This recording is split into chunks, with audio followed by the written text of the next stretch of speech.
externo, ¿sí? Antes de iniciar, vamos a ver unas imágenes. El que sepa o el que tenga una idea de qué puede ser, levanta la mano, ¿sí? Entonces vamos con la primera. ¿Qué es eso? Levante la mano. ¿Quién sabe?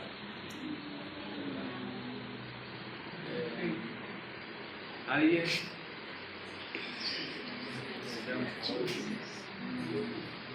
No veo a nadie que levante. ¿Qué piensan que puede ser? Un absceso. ¿Un Absceso. absceso? ¿Cuál es tu apellido? Valencia. ¿Quién más? ¿Alguien que tiene alguna otra opinión o sospecha que es otra cosa?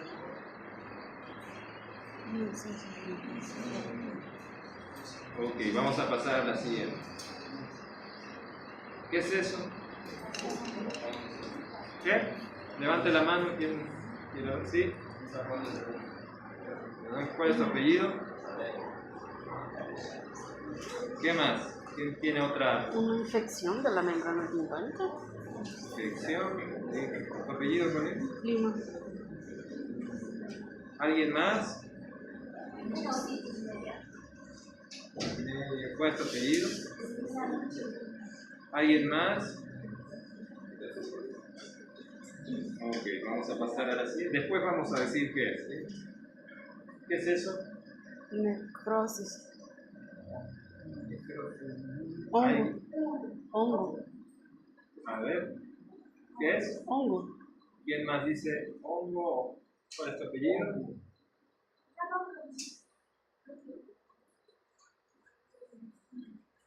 Cavalcante, ¿no? Eso parece hongo, eso parece necrosis. Okay. ¿Alguien más? ¿Qué quiere? Cocina. Bien, la siguiente. ¿Qué es eso?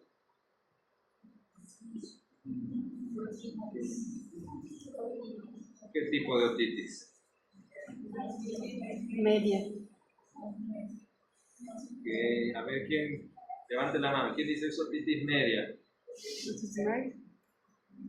Okay. Pero estamos hablando de patología del externo. No creo que sea otitis media, ¿no? Pero bueno, también vamos a hablar de más adelante. No especificar. Pero dentro del contexto que es patología del externo, ¿no? Eso es obvio. Bien, entonces la primera imagen, sí, es una, bueno, nadie lo dijo, pero es una pericondritis. ¿Sí?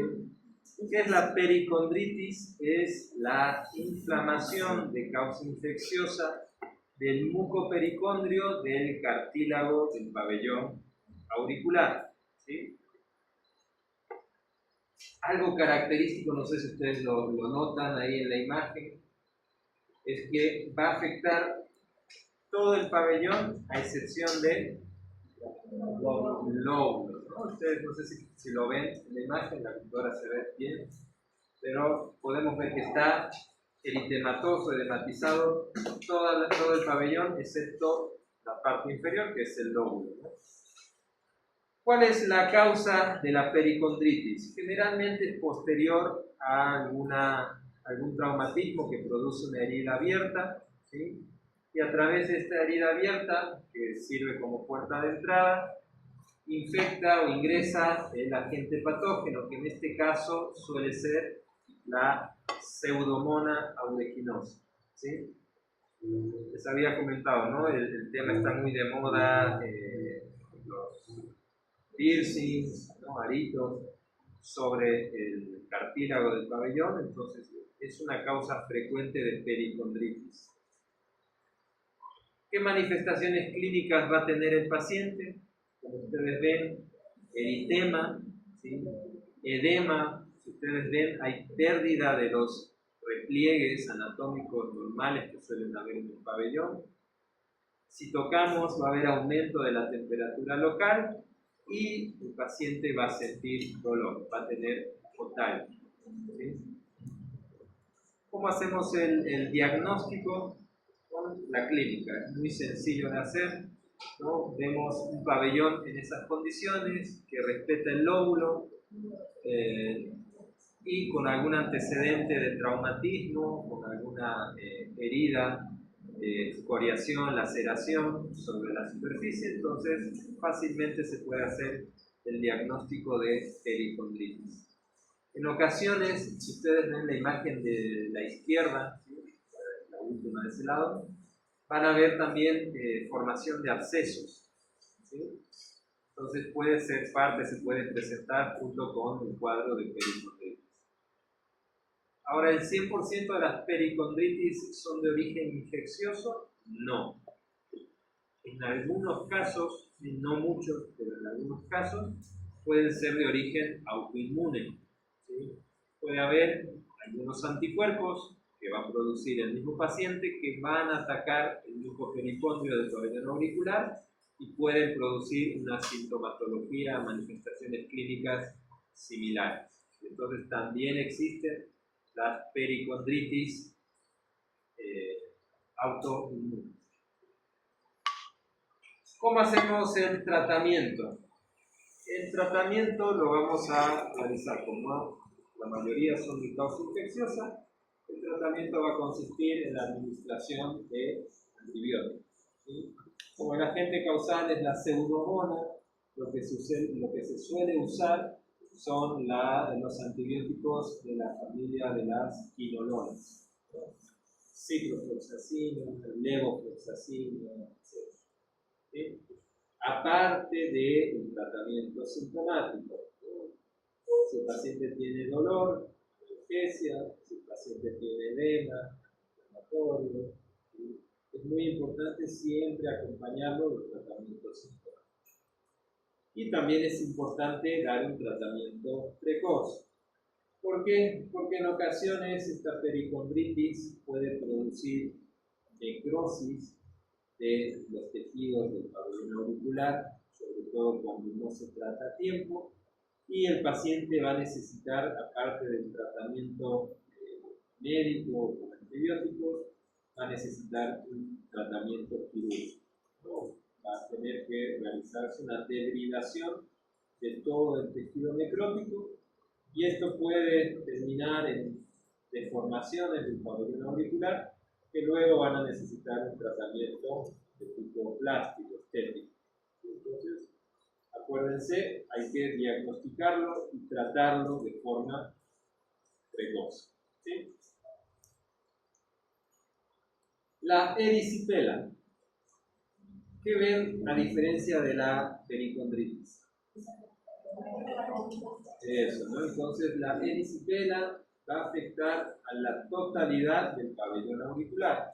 ¿Por qué? Porque la erisipela es una infección que va a afectar a las capas superficiales de la piel, ¿no? Entonces, todo el pabellón auricular va a estar cubierto por piel, por ende, se puede afectar la totalidad del pabellón.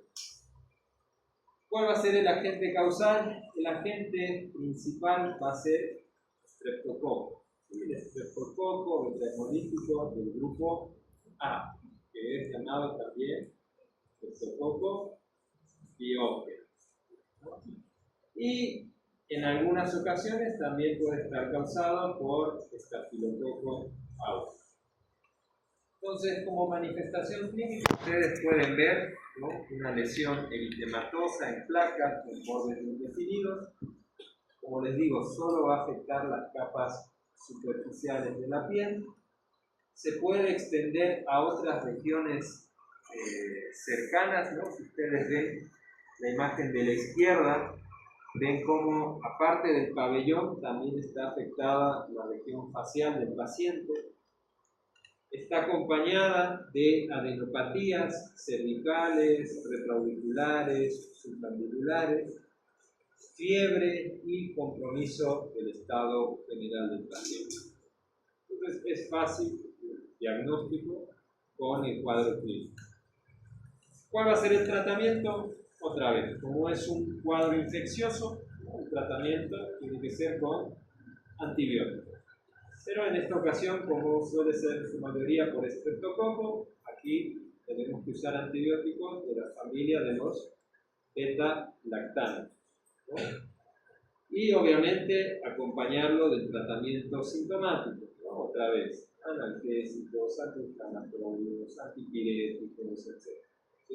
Es muy importante eso también, porque hasta que haga efecto el antibiótico, ¿no? El paciente va a estar con la sintomatología, va a estar muy afectado, adolorido. Entonces, para paliar eso, siempre debemos dar el tratamiento sintomático. Beta-lactamio, penicilina, doctor. Penicilinas, amoxicilinas, cefalosporina. Fístula auris. Seguramente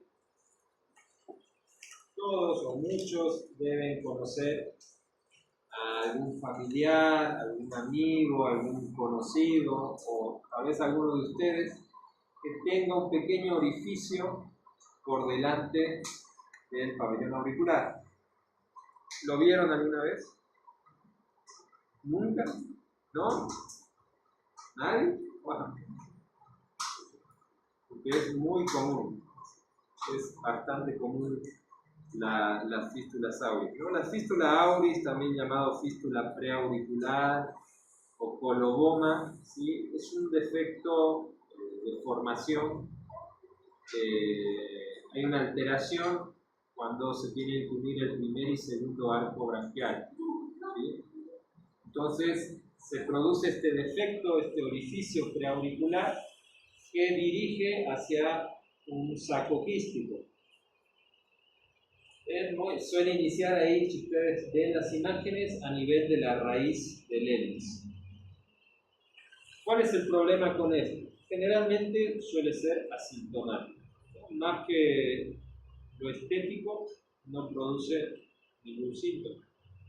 Pero en ocasiones, ese orificio, ¿sí?, que es de un conducto excretor, se suele obstruir, se suele tapar, y el contenido que tiene que excretar, que suele ser un contenido sebáceo de color blanco amarillento, se queda retenido dentro del conducto, dentro del saco quístico, y se sobreinfecta. Y ahí es donde empieza la molestia, donde empiezan las manifestaciones clínicas, porque al infectarse se produce un absceso. Y esto va a producir en esa zona preauricular dolor, sobre todo, edema, eritema, fiebre, ¿sí? Es bastante incómodo. Entonces, cuando llega a ese punto, ahí sí necesitamos tratamiento, ¿no? El diagnóstico es muy fácil, como les digo, ustedes con una inspección directa van a ver el orificio fistular, ¿sí? Es típico. Yo creo que sí lo vieron, tal vez no se acuerdan. Porque es, ¿no? Desde niños, por ejemplo, suelen ser muy curiosos, ¿no? Y suele haber, ¿no?, cuando otros niños tienen pequeño orificio, se lo suelen hacer notar, ¿no? Y como les digo, es bastante común. Entonces, el tratamiento, ¿en qué va a consistir el tratamiento? Otra vez, es un cuadro infeccioso, entonces, antibióticos, ¿no? Se suelen dar antibióticos beta-lactámicos. Como se forma un absceso, y los abscesos tienen contenido purulento, hay que eliminar, hay que drenar ese contenido. Entonces se suele hacer mediante punción, o preferiblemente se suele hacer una incisión, abrir las paredes del absceso y eliminar toda la secreción purulenta para luego colocar un pequeño drenaje, ¿sí? Eso es muy importante. Y aparte del tratamiento con antibióticos, otra vez el tratamiento sintomático. Que en ocasiones, ¿qué es lo que pasa? En ocasiones esto puede ser recidivante, ¿sí? O sea, se forma el absceso, uno hace el drenaje, le da el tratamiento, sana el paciente y a los 3-4 meses vuelve con el mismo problema. Hace la incisión, drena el absceso, sana el paciente, vuelve a los 3 o 4 meses. Entonces eso ya se vuelve algo incómodo, molesto para el paciente. Entonces, en esas ocasiones se puede realizar un tratamiento quirúrgico. ¿En qué va a consistir el tratamiento quirúrgico? En la exéresis ¿sí? De todo el quiste y la fístula en bloque sin dejar ninguna pared. ¿Sí? ¿Por qué? Porque si se deja, aunque sea una de las paredes del quiste, este puede recidivar con el tiempo, ¿no? Entonces hay que tratar de sacar el quiste completo, ¿no? Y como les comenté, eso se hace a través de un procedimiento quirúrgico que puede ser con anestesia local o anestesia general. ¿Sí? Entonces esa es la fístula aulis. El otohematoma, esto también es bastante frecuente, ¿sí? ¿En qué va a consistir? En la colección hemática, ¿sí? Colección de líquido hemático a nivel del subpericondrio. ¿Cuál es la causa más común de la formación de otohematomas? Son los traumatismos, ¿sí? Seguramente algunos que habrán visto en la televisión deportes de contacto, es bastante frecuente que a los peleadores se les formen los otohematomas, ¿no? Es bastante común. ¿No? Entonces, la principal causa son los traumatismos. En menor medida, sí, no es muy común, pero también pacientes con alguna displasia sanguínea, ¿sí? Alguna enfermedad de la coagulación, también pueden presentar la formación de otohematomas, ¿sí? Entonces, el diagnóstico es muy sencillo, es muy fácil, ¿sí? Mediante la inspección directa, ¿no? Uno puede ver la lesión, puede ver el hematoma que se suele producir sobre todo en la mitad superior del pabellón auricular, ¿sí? Uno lo palpa, ¿no? Y siente la flebosis. Entonces, una vez que se diagnostica, hay que darle un tratamiento inmediato, ¿sí? ¿Por qué hay que darle un tratamiento inmediato? Porque si eso se deja durante muchos días, semanas, incluso a veces horas, se puede necrosar. ¿Por qué? Porque al formarse la colección hemática va a separar el mucopericondrio del cartílago. Y ustedes saben que el cartílago es avascular, no tiene irrigación toda. Entonces se nutre a través del mucopericondrio. Entonces, si ese mucopericondrio está separado del cartílago durante mucho tiempo, esa zona que no recibe irrigación se va a necrosar, ¿no? En esa zona se va a deformar, va a aparecer tejido fibrótico, ¿no? Y ahí es donde también, ¿no? Otra vez, seguramente vieron igual muchos deportistas que hacen este deporte de contacto tienen las famosas orejas de coliflor, ¿no? No sé si habrán visto alguna vez. Creo que eso ya son deformidades por fibrosis, ¿no? De otohematomas que no se drenan, ¿no? Y eso ya necesita cirugía plástica. Entonces es muy importante el manejo y tratamiento inmediato.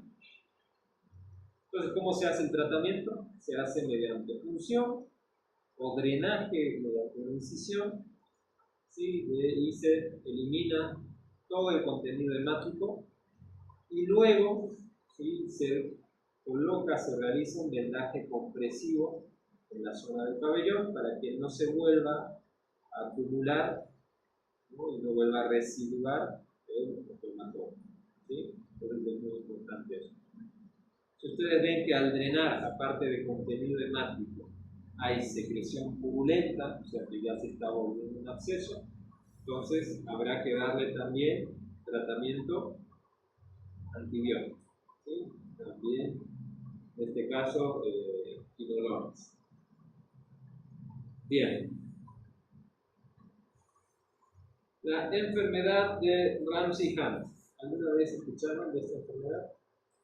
¿Nunca? Un cantante, se conocerán, Justin Bieber, ¿no? Él tuvo enfermedad de Ramsay-Hunt, escucharon las noticias, ¿no? No, ok, pero él tuvo un caso famoso. ¿En qué consiste esta enfermedad? Si ustedes recuerdan la clase de anatomía, el nervio facial, ¿sí? Cuando sale de la caja timpánica, da una rama sensitiva a lo que es el conducto auditivo externo y parte del pabellón. O sea, va a inervar la zona de la concha auricular y parte de la pared posterior del conducto auditivo externo. ¿Sí? Entonces, la enfermedad de Ramsay-Hunt es la infección viral de esta rama del nervio facial por el virus de la varicela zoster. ¿Ok? Entonces, ¿qué es lo que va a producir? A nivel del examen físico, ustedes van a poder ver unas lesiones postrovesiculares, ¿sí?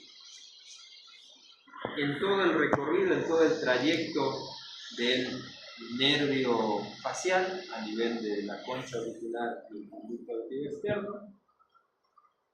Y aparte, cuando además de estas lesiones se suma parálisis facial y o hipoacusia o también vértigo, a todo ese conjunto de manifestaciones clínicas se le conoce como el síndrome o enfermedad de Ramsay-Hunt, ¿sí? Entonces, es muy fácil de diagnosticar cuando tenemos todas esas manifestaciones. No hay duda, no se necesita otro tipo de examen. ¿Qué lado de parálisis facial se ve en imagen? Levante la mano quien dice derecho y levante la mano quien dice izquierdo. ¿Derecho? ¿Izquierdo? Es izquierdo. ¿No? Porque no puede cerrar el ojo. ¿Sí? Bien. ¿Cuál es el tratamiento de esta enfermedad? Como es una infección viral, el tratamiento son con antivirales. Se suele dar aciclovir, ¿sí? Dosis de 500-600 miligramos cada 6 horas. Sobre todo cuando se diagnostica la enfermedad en las primeras 48 horas. Y es donde se vio que tiene más éxito el tratamiento. Y se puede dar tratamiento también complementario con corticoides, ¿sí? Para desinflamar el nervio, o con complejo B, ¿sí? Y además de la terapia de rehabilitación de la parálisis facial. Bien, ahora vamos a pasar a las enfermedades del conducto auditivo externo. ¿Sí? Hace rato hablamos del pabellón. Bueno, la de Ramsay-Hunt puede afectar pabellón y conducto. Ahora vamos a hablar más de las del conducto, del conducto auditivo externo. Entonces, la más común, la más frecuente, ¿no? La que muchos o todos debemos conocer, es el tapón de cera, el tapón de cerumen. Entonces, el tapón de cerumen es la impactación de cera, de cerumen del oído, que va a cubrir todo el diámetro del conducto auditivo externo.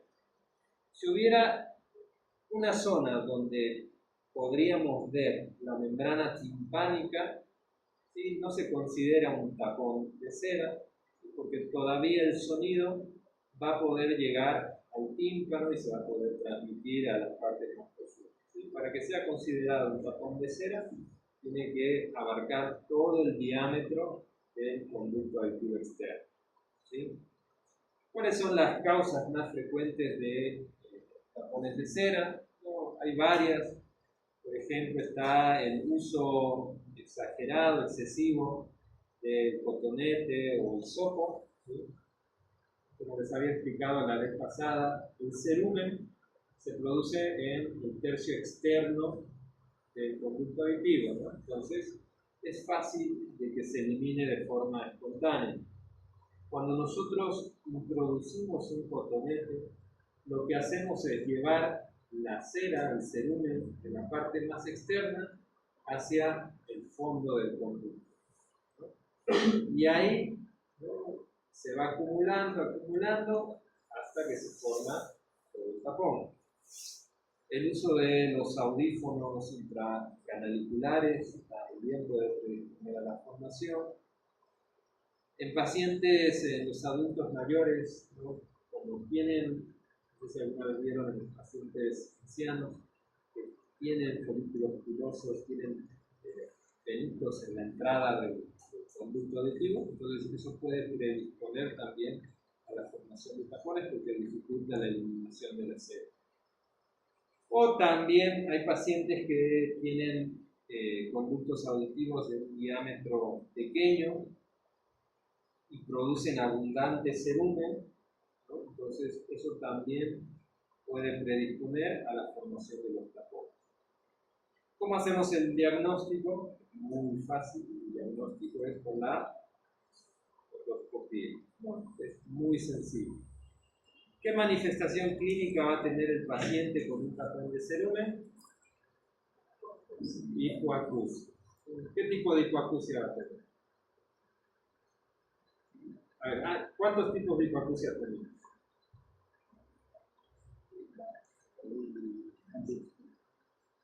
¿Cuáles van a ser? A ver. ¿Quién quiere hablar? La clase pasada vimos cuántos días de la audición hay. Sí, ¿Qué más? Pero ¿cuántos tipos de hipoacusia podemos tener? ¿Cuáles son? A ver, tenemos, recordando la clase anterior, tenemos 2 vías de la audición, ¿no? La vía conductiva y la vía neurosensorial. La vía conductiva corresponde al oído externo y oído medio, y la vía neurosensorial al oído interno. Entonces, aquí sería una hipoacusia de tipo conductivo, ¿no? Porque el tapón está afectando al conducto auditivo externo, ¿sí? Entonces, es una hipoacusia conductiva. ¿Cómo vamos a hacer el tratamiento? El tratamiento va a consistir en la extracción del tapón de cerumen, ¿sí? Mediante distintos procedimientos. Se pueden utilizar gotas especiales para el cerumen para tratar de reblandecerlo, para tratar de romperlo, ¿sí? Generalmente se usan gotitas en base a glicerina o vaselina o fosfato disódico, ¿sí? Son preparados especiales. En nuestro medio no tenemos mucho, en Bolivia últimamente están faltando muchos medicamentos,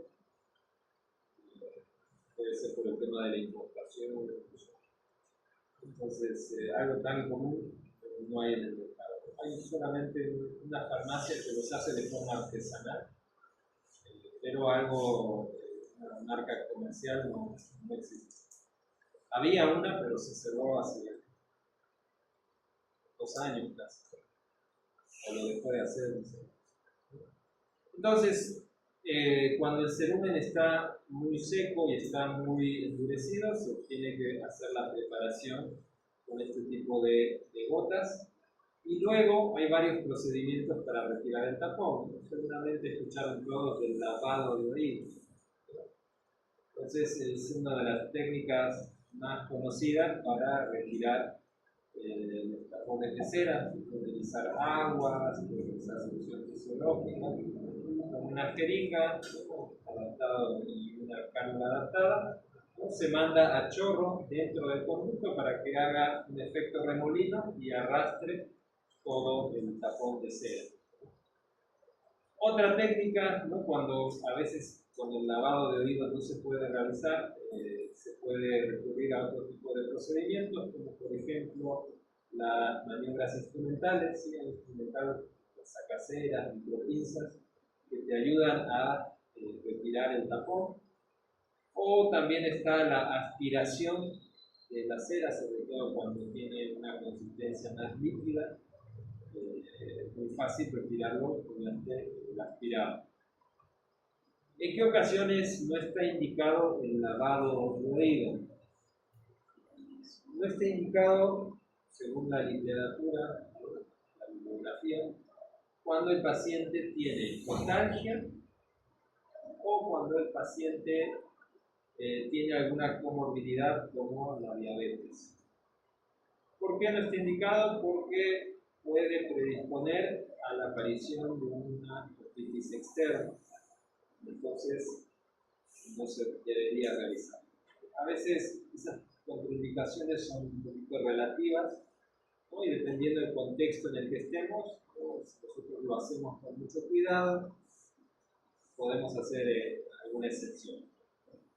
Algo importante que tienen que tener en cuenta, ¿no?, es que el tapón de cerumen no produce otitis, no produce dolor. Es muy común que el paciente venga al consultorio y diga: doctor, tengo el oído tapado y aparte me está doliendo. No es por un tapón de cera, seguro. Cuando el paciente dice: me duele el oído por un tapón de cera, es porque ya intentó manipularlo, ya se metió algún objeto para tratar de sacarlo.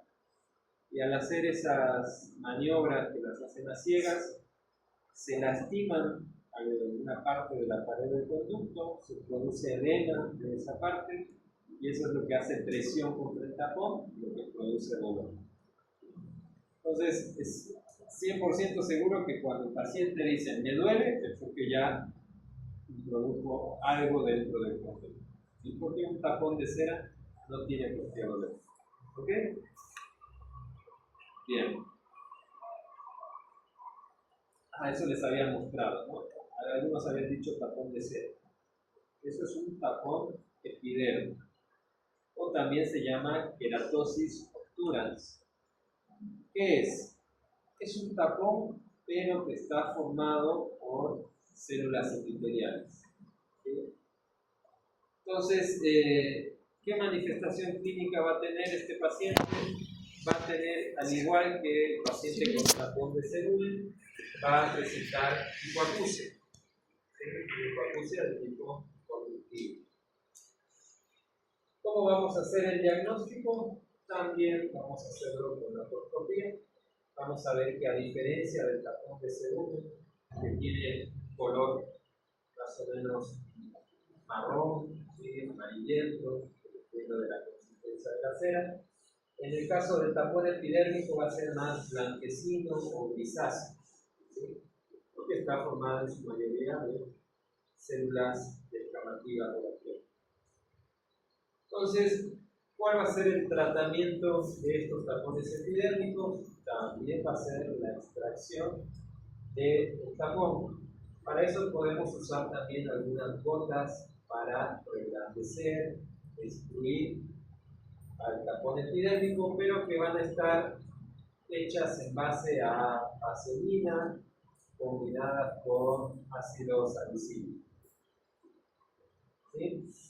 Y luego de hacer la preparación, podemos extraerlo ya sea con lavado, ya sea con maniobras instrumentales o con fotoaspiración, con aspiración del contenido. Entonces, es muy parecido, no lo vuelvo a repetir, es muy parecido al tapón de cerumen, pero su composición es diferente, tiene otra coloración, ¿sí?, y el tratamiento es básicamente el mismo. Cuerpos extraños en conducta auditiva. ¿Quién no conoce o quién, tal vez alguno de ustedes, sufrió de esto, de cuerpos extraños de conducto auditivo? ¿Sí?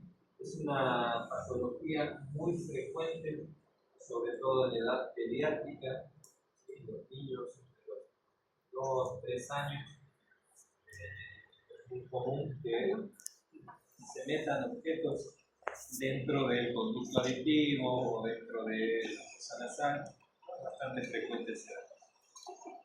Los cuerpos extraños pueden ser de dos tipos, ¿sí?, los orgánicos y los inorgánicos. Cuando hablamos de cuerpos extraños orgánicos, nos referimos, pueden ser insectos, ¿sí? Pueden ser semillas, ¿sí? Puede ser algún pedazo de alguna planta, algún vegetal, o más que todo se refiere a eso. Y los inorgánicos, ¿no? Pueden ser pedazos de papel, plastilina, algodón, ¿no? En el adulto, el cuerpo extraño más frecuente, ¿no? Suele acudir mucho a consulta por eso, es después de hacerse una limpieza con el cotonete, ¿no? Meten el cotonete, lo sacan, solamente se quedan con el palito, ¿no? Y el algodón se quedó dentro. Entonces es muy frecuente eso. ¿Qué manifestación clínica va a tener? La principal manifestación, sobre todo si el cuerpo extraño abarca todo el diámetro del conducto, va a ser hipoacusia. En caso de cuerpos extraños, por ejemplo insectos que están vivos y se mueven dentro del conducto, van a tener esa sensación de movimiento, pueden tener otalgia, ¿sí? Entonces es mucho más molesto, ¿no? Y requiere un tratamiento inmediato, ¿no? No sé si alguna vez alguien tuvo un insecto dentro del conducto. Nunca, ¿no? Es muy incómodo, ¿no? El paciente viene muy desesperado, ansioso, no sabe qué hacer, ¿sí? Trata de meter cualquier objeto para tratar de sacarlo, y en esa manipulación se suele lastimar también las paredes del conducto, ¿no? Entonces es una situación bastante incómoda. ¿Cómo hacemos el diagnóstico? El diagnóstico es muy sencillo, lo hacemos mediante la otoscopía, ¿sí? Vamos a ver el cuerpo extraño, ¿sí? Vamos a ver qué tipo es, de qué tamaño es, dónde está ubicado, etc. ¿Cuál va a ser el tratamiento? El tratamiento, la extracción. Si es un cuerpo extraño orgánico, especialmente un insecto, y está vivo, tenemos primero que inmovilizarlo, ¿sí? Porque si lo intentamos extraer con el insecto vivo, ¿no? Va a ser muy complicado. El insecto se va a mover, va a ir hacia el fondo del conducto, hacia el tímpano, le va a producir molestia al paciente va a poner la cabeza, entonces se va a complicar. Entonces se puede inmovilizar con algunas sustancias como por ejemplo lidocaína, etc. Entonces una vez que se inmoviliza, recién lo podemos retirar, puede ser mediante lavado de oído, mediante maniobras instrumentales, mediante aspiración, dependiendo de qué tipo de cuerpo extraño sea, ¿sí? Es sencillo, pero en ocasiones se puede complicar. Por ejemplo, en los pacientes pediátricos, ustedes saben que el paciente pediátrico es muy impresionable, se asusta fácilmente. Entonces, yo siempre aconsejo que si les llega en algún momento este problema, que ustedes no tienen el instrumental para realizarlo, o no tienen la experiencia para realizar el procedimiento, es mejor no tocar.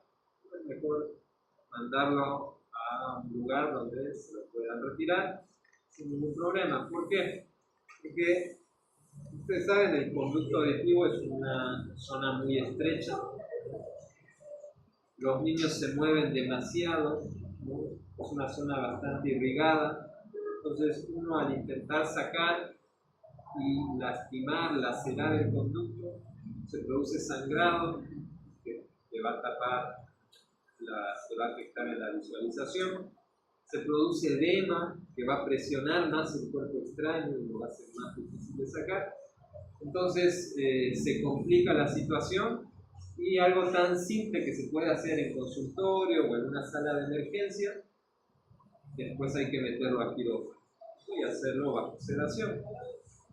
Y bueno, siempre todo lo que se hace bajo sedación, anestesia en general, puede tener sus complicaciones. Entonces mi consejo es que si ustedes alguna vez, por ejemplo en el internado, llega un paciente de este tipo, es mejor que no lo toquen, ¿sí? Y derivarlo o referirlo donde sí se lo puedan retirar, ¿sí?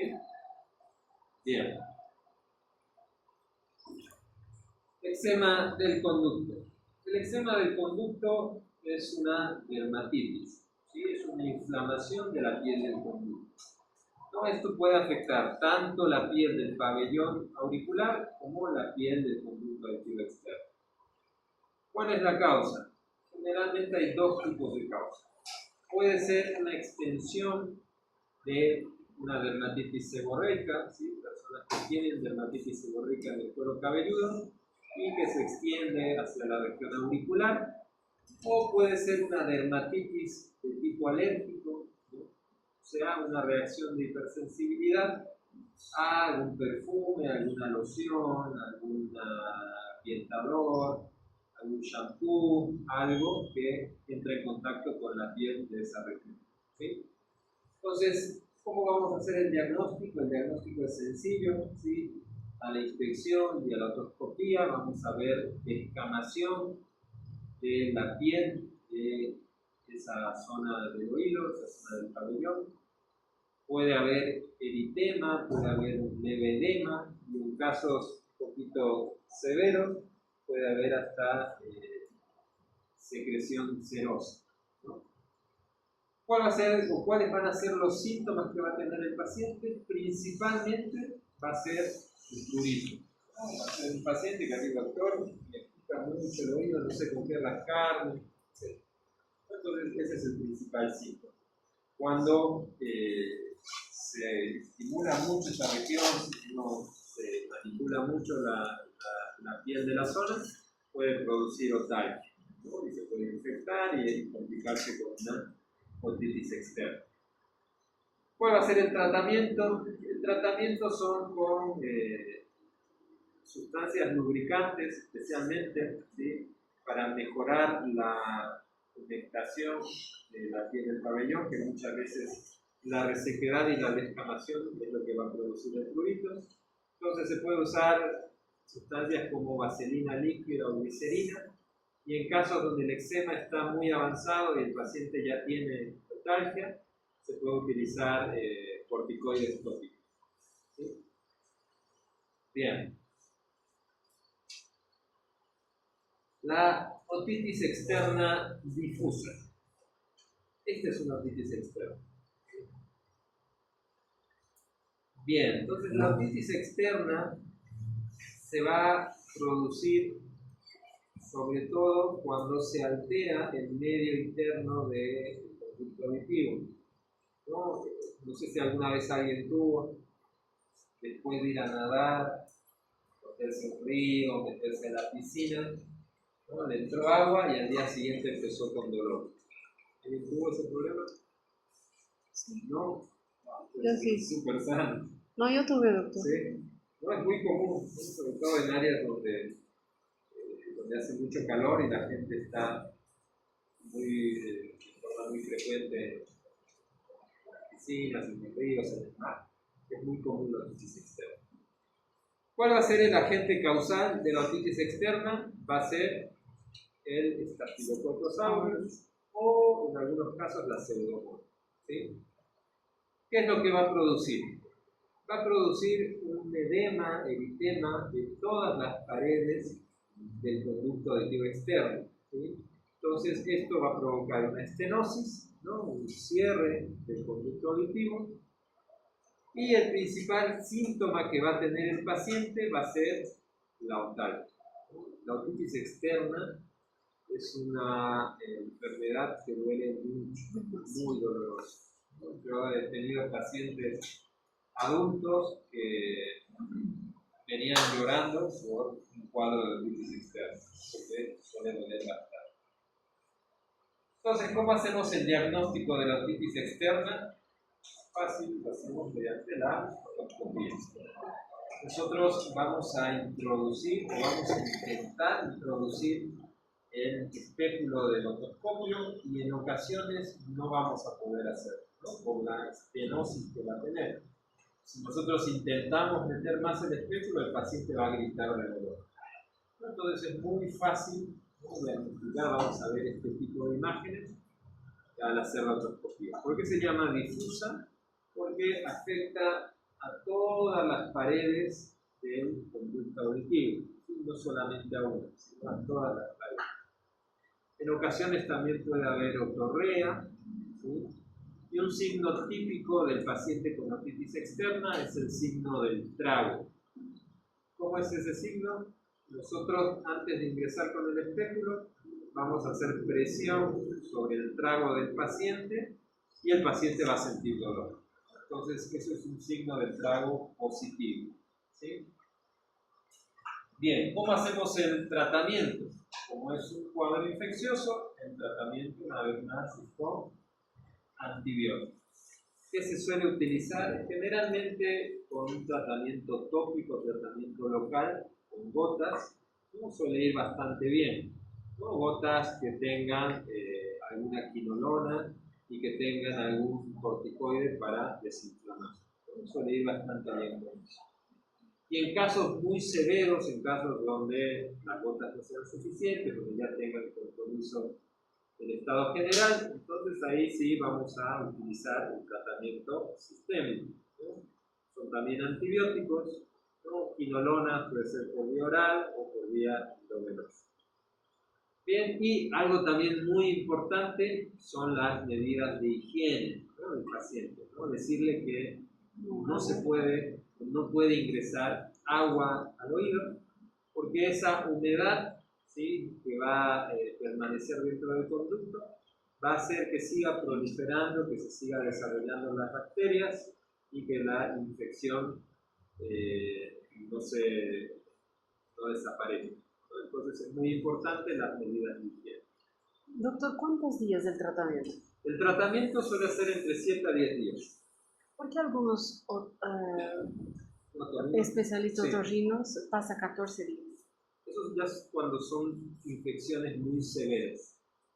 Cuando son infecciones severas, que tienen mucho compromiso del estado general, o que ya probaron otro tratamiento sin mejoría, entonces ahí es donde uno puede ampliar los días de antibiótico a 14 o 21 días. Pero en infecciones moderadas, con 7 a 10 días es suficiente. El amoxicilón clavulánico. Para las, se puede utilizar amoxicilón clavulánico, creo que ya es, por ejemplo, si es por estafilococo que se está produciendo esto, es mucho el amoxicilón clavulánico. Una cipro estaría bien. O una cefalosporina de primera generación, por ejemplo, una cefalexina, cefazolina, o puedes usar alguna sulfa. El amoxicilón clavo tal vez lo dejamos para como segunda línea. Aparte, uno siempre también tiene que pensar, sobre todo aquí, en el precio, ¿no? Un comprimido de cipro que sale unos 50, 2 bolivianos. Un amoxi de clavo, cada comprimido te sale 10 bolivianos. Hay mucha diferencia. Entonces hay que pensar también un poquito en la economía del paciente. Sobre todo acá. La otitis externa circunscrita o también llamada localizada. A ver, si ustedes recuerdan, ¿cuál es la diferencia entre el tercio externo del conducto y los 2 tercios internos? ¿Cuáles son las diferencias? Cartilaginoso y ososo. ¿Qué más?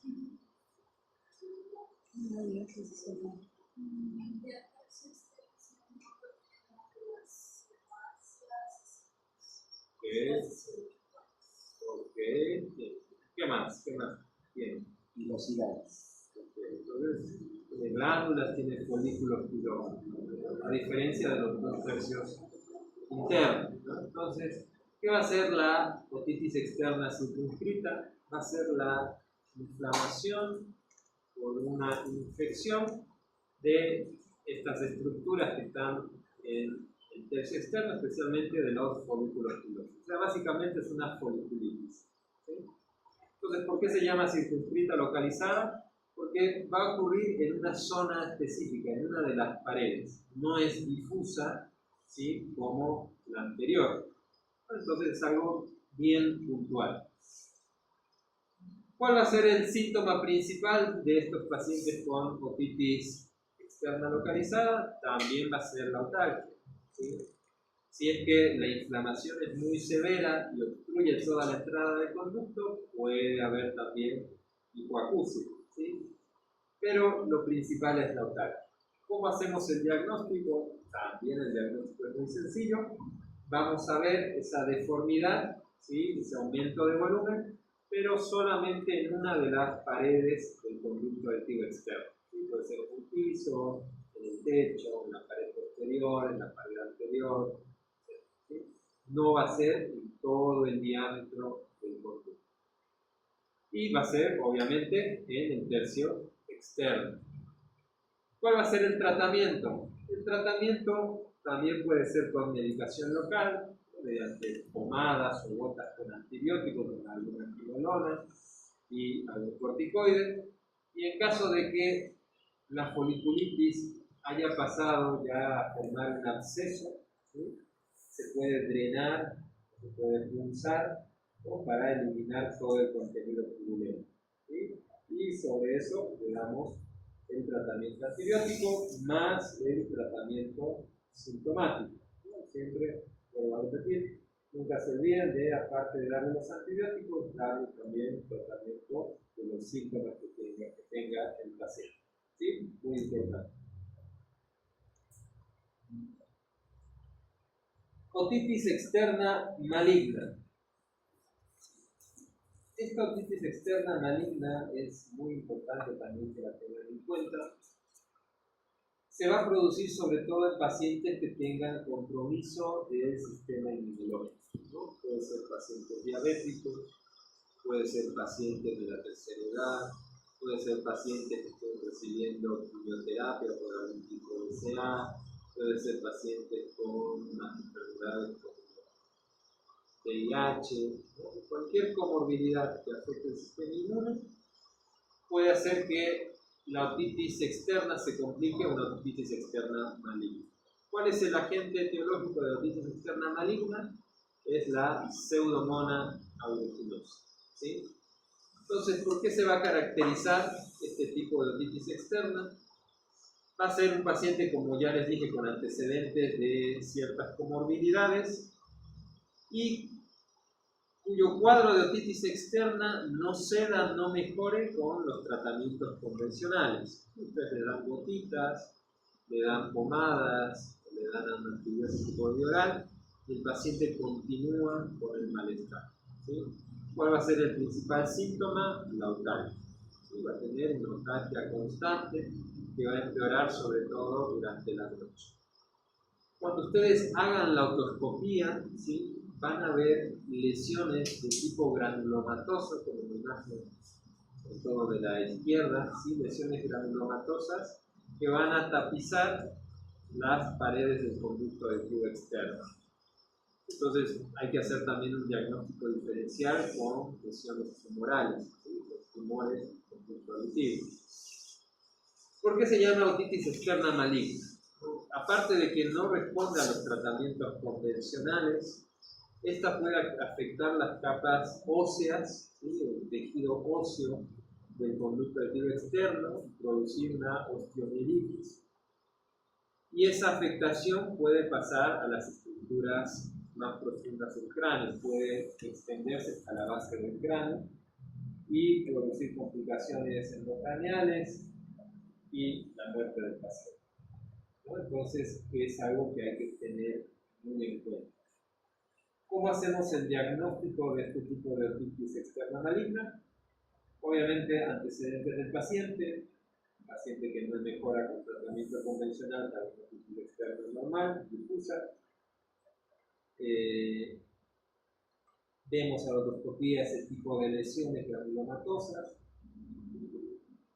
y podemos hacer o utilizar estudios complementarios como por ejemplo la velocidad de microsedimentación que va a estar muy elevada, va a estar con leucocitosis, y como métodos de imagen para evaluar, para valorar la inflamación, la osteomielitis, debemos pedir un centellograma óseo, ¿sí? Con galio 67.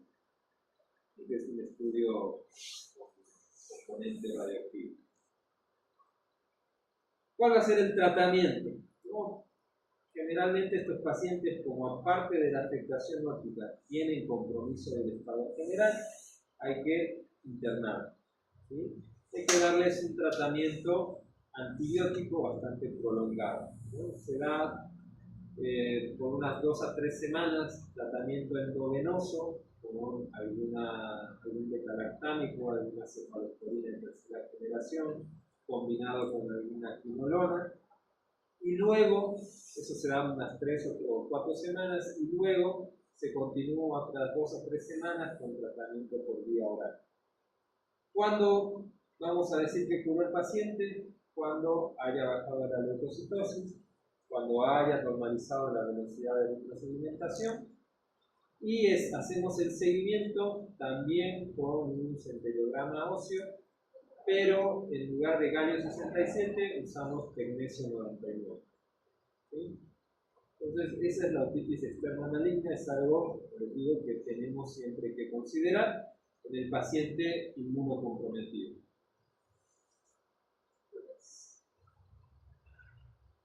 ¿Su tratamiento cuál es? El tratamiento, como les decía, es antibiótico-terapia con cefalosporinas de tercera generación, combinado con quinolonas, por vía endovenosa las primeras semanas y vía oral las últimas semanas. Más todo el tratamiento sintomático y, algo que me olvidaba, limpieza, ¿sí? Eliminación de todas las lesiones granulomatosas que podamos ver en el conjunto auditivo externo. Otomicosis, esta imagen les mostré también, ¿no? Al principio alguno creo que lo dijo bien. La otomicosis.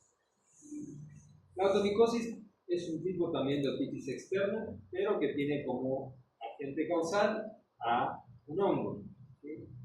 ¿Cuáles son los hongos que suelen afectar el conducto auditivo externo? Los más comunes son la Candida albicans, las Aspergillus, distintas formas, Níger, Flamus, Fumigatus, etc. ¿Sí? Generalmente esta enfermedad también se suele dar en pacientes que tengan alguna comorbilidad. Igual, pacientes diabéticos, pacientes comprometidos, pacientes que estén tomando un antibiótico durante mucho tiempo, ¿sí? Pacientes que mantienen húmedo su oído también durante periodos prolongados. Entonces es bastante frecuente en este tipo de pacientes. ¿Qué manifestaciones clínicas va a tener el paciente con otomicosis?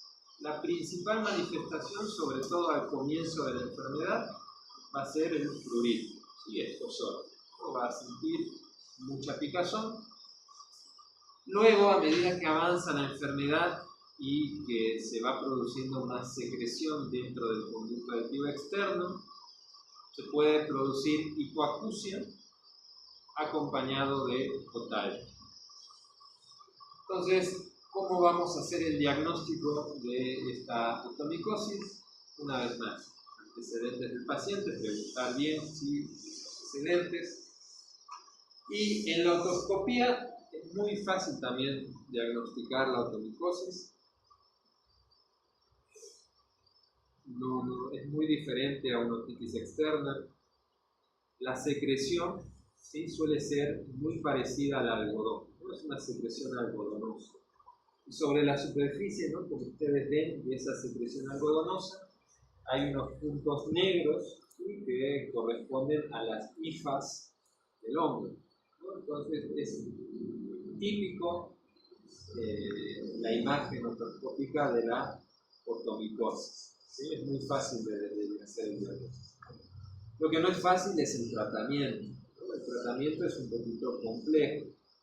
¿Por qué? Porque el hongo suele ser muy resistente, sobre todo cuando el paciente no tiene los cuidados adecuados.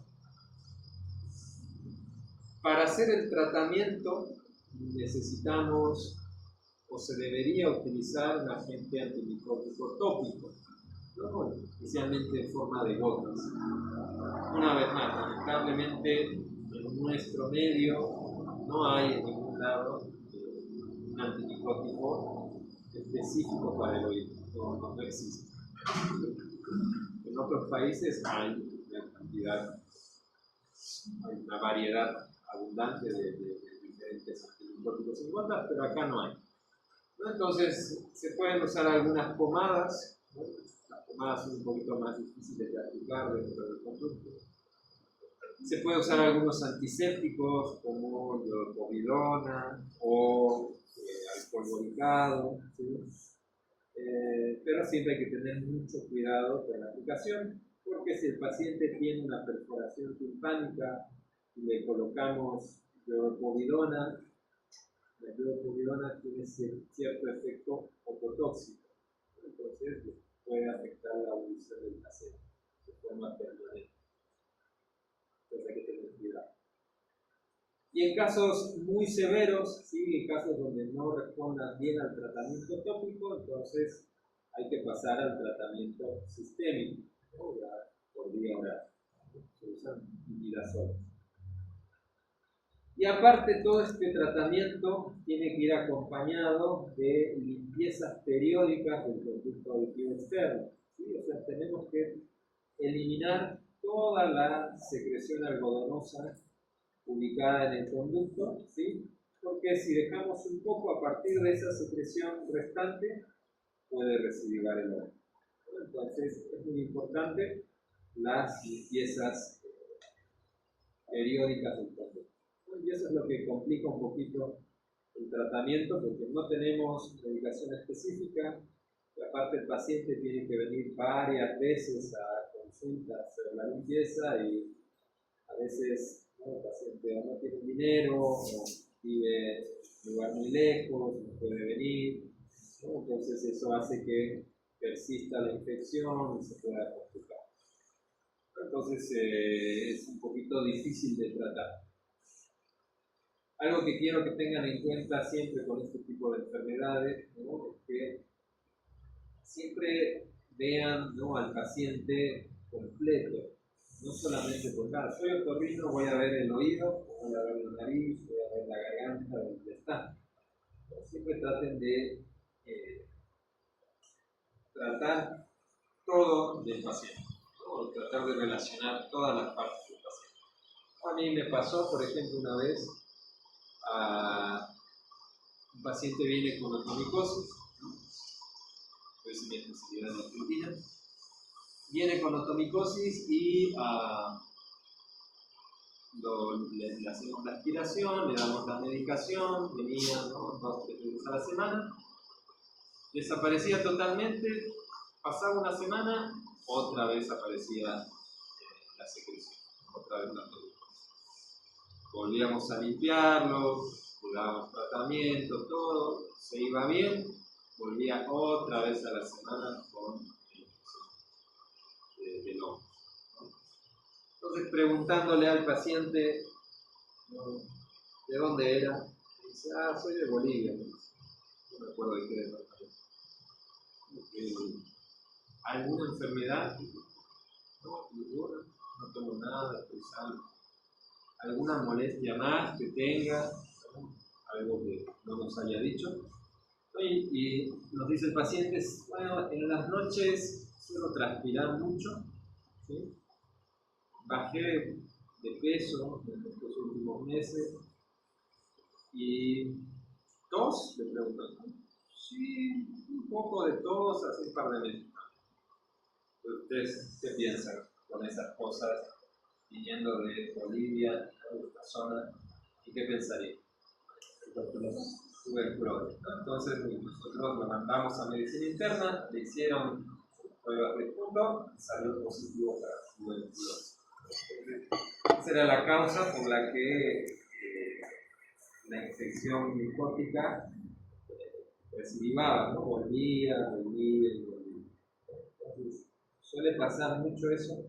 El paciente a veces no lo cuenta porque no lo considera importante o no sabe que tiene tal cosa. Entonces, siempre traten de relacionar con todo, ¿no? Traten de preguntar qué toma, qué antecedentes tiene, si tiene algún otro síntoma o cosa que nos quiera decir, ¿no? Siempre es importante escucharlo, ¿no? Porque a veces no sé si es por falta de paciencia, mal humor, no sé. Y el paciente, ¿no? Doctor, me duele el oído.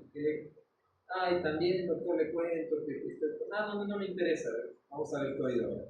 Y uno lo corta al paciente y no le deja explicar, ¿no? Entonces traten de tener un poquito más de paciencia al paciente. Es importante eso. Bien. La miasis óptica. Si tienes caso del oído, o sea, ¿qué antimicótico te puede dar? Cotrimoxazol, Sí, a ver, se puede dar ketoconazol, fluconazol, lo que ¿Cualquiera? sí, un imidazol que tengamos. En gotas es complicado, como digo, acá no existe gotas ópticas con antimicóticos. No lo fabrican y tampoco lo importan. Entonces ahí pueden usar, como les decía, povidona, cloropovidona, pueden usar, hay preparados de alcohol ubicado, también. Esos son los que se suelen utilizar. ¿No?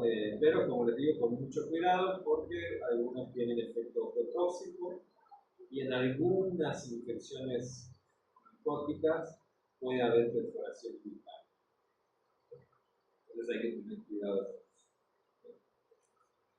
Bien, miasis óptica. ¿Qué es la miasis óptica? La miasis óptica es la infestación del conducto adhesivo externo por las larvas de la mosca. No sé si alguna vez alguien vio una miasis. No óptica, pero tal vez en otra parte.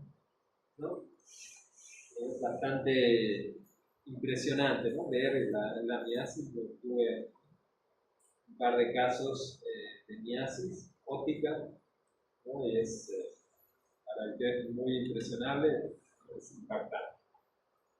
Entonces, ¿en qué pacientes se suele dar esto? También pacientes inmunocomprometidos, pacientes que no tienen buenas medidas de higiene, ¿sí? Pacientes ancianos, pacientes que no suelen tener buena movilidad, ¿no? Gente que está en coma, que está cuadripléjica, ¿no? Que no puede moverse, ¿no? Y ahí la mosca aprovecha para colocar sus huevos y después salgan las larvas, ¿no? ¿Cómo hacemos el diagnóstico de la miasis? Es facilísimo, ¿sí? El paciente va a acudir por sensación de cuerpo extraño, por otalgia, por hipoacusia, ¿sí? Entonces nosotros le hacemos la otoscopía y vamos a ver, ¿no? A las larvas moviéndose dentro del conducto adhesivo externo, ¿no? Es bastante impresionante. Entonces, ¿en qué va a consistir el tratamiento? El tratamiento va a consistir en la extracción, ¿sí? De todas las larvas, ¿no? Mediante instrumental, ¿sí? No es fácil en muchas ocasiones porque la larva, ¿no? Cuando uno la intenta sacar, se mete, ¿no? A veces dentro del tejido blando de la piel del conducto, ¿no? Y se dificulta su extracción. Entonces ahí hay que utilizar algunas sustancias para inmovilizarlas o para ayudar a que salgan. Dentro del libro de diamante indica un preparado en base a una infusión de albahaca, ¿no? Se va a servir albahaca y el líquido, ¿no? Se pone unas cuantas gotas dentro del conducto y se tapa el conducto. Al día siguiente las larvas van saliendo, ¿no? O se van exteriorizando.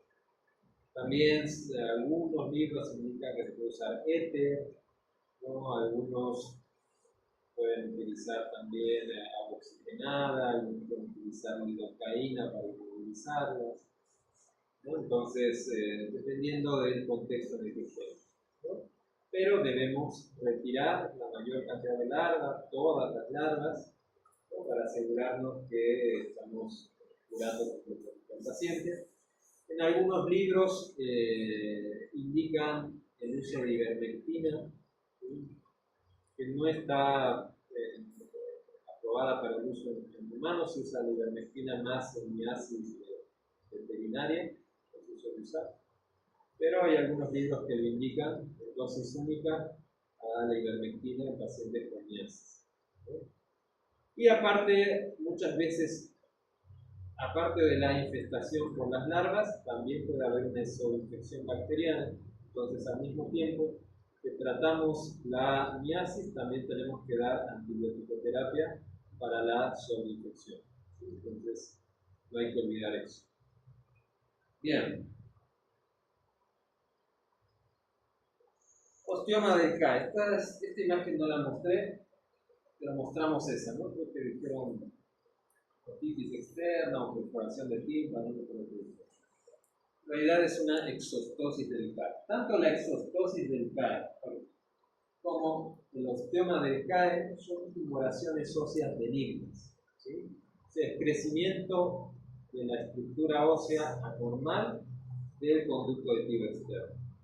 ¿A qué se debe? No se sabe cuál es la causa, pero está muy relacionada en muchos pacientes que tienen exostosis o osteomas del CAE, que apareció luego de la exposición crónica al agua fría.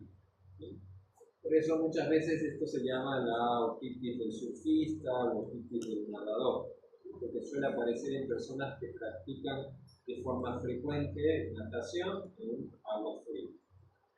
Entonces, ¿en qué va a consistir? Cuando hablamos de osteoma del CAE, son crecimientos óseos localizados. Ustedes ven, ¿no? Está la lesión tumoral, ¿no? En forma circular en alguna de las paredes.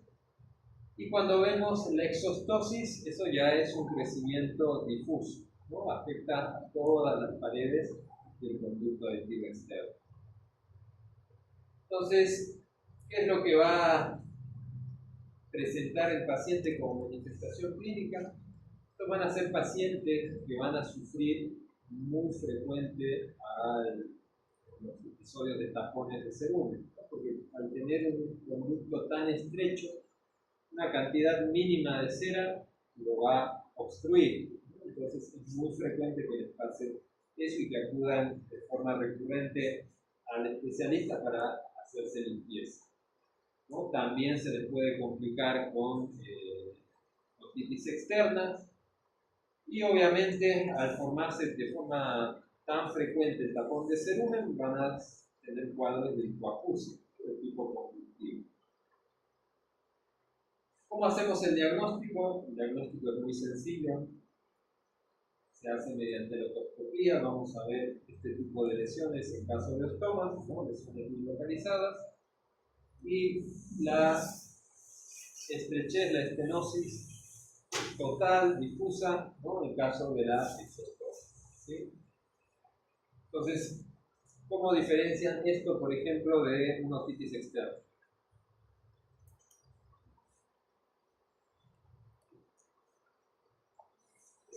No hay supuración. ¿Okay? ¿Qué más? ¿Qué más? ¿Cuál es el principal síntoma de la otitis externa? Supuración. Otalgia. Entonces, el paciente con otitis externa va a tener otalgia como síntoma principal.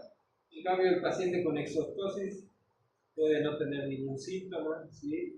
O puede tener como síntoma principal la hipoacusia por el tapón de cerumen, ¿sí? Por el cerumen impactado. Entonces es fácil de hacer el diagnóstico de la persona. Entonces, ¿cuál va a ser el tratamiento? El tratamiento va a ser limpiezas frecuentes del conducto adhesivo externo para evitar la formación de tapones. Justo ahora, esta semana, debido a un paciente con exostosis, ¿no? De los dos oídos, ¿no? Y es bastante laborioso la limpieza, ¿no? Porque tengo que usar un espéculo de bebé, un espéculo pediátrico para poder ingresar hasta el fondo del CAE, ¿no? Entonces cuesta mucho, ¿no? la limpieza del cerebro. Se puede recetar también lubricantes, ¿no? Como vaselina, glicerina, para evitar que la cera o el cerumen se reseque en el fondo del conducto y sea más difícil retirarlo. Y en casos muy extremos, porque estos pacientes no es una enfermedad que en ocasiones va progresando, puede haber un cierre, ¿no? De toda el diámetro del conducto auditivo externo, y el paciente va a tener una hipoacusia de tipo conductivo y no va a poder usar ni siquiera un audífono, ¿no? Entonces, en esos casos extremos está indicada la cirugía. La cirugía consiste en una canaloplastía, o sea, se empieza a desgastar o a fresar todas las paredes óseas del conducto auditivo externo para ampliar el diámetro, ¿sí? Pero tiene la mala suerte, ¿no?, de que estas enfermedades no le hacen la canaloplastía y a los años, ¿no?, sobre todo si el paciente se sigue exponiendo al agua fría, puede recidivar, o sea, puede volver a crecer el tejido óseo y volverse a esterilizar. Entonces, esa es lo malo de este tipo de enfermedades. Y con eso terminamos. ¿Dónde es la luz, por favor? Con eso terminamos lo que es patología de oído externo. ¿Alguna duda, pregunta que tengan? ¿Todo claro? Se le puede cortar los pelitos del oído externo para las personas que se pongan mucho Sí, tapón. se puede hacer, se puede cortar, sí, arrancarlos. Con tijeritas se le puede cortar. Sí, se puede hacer.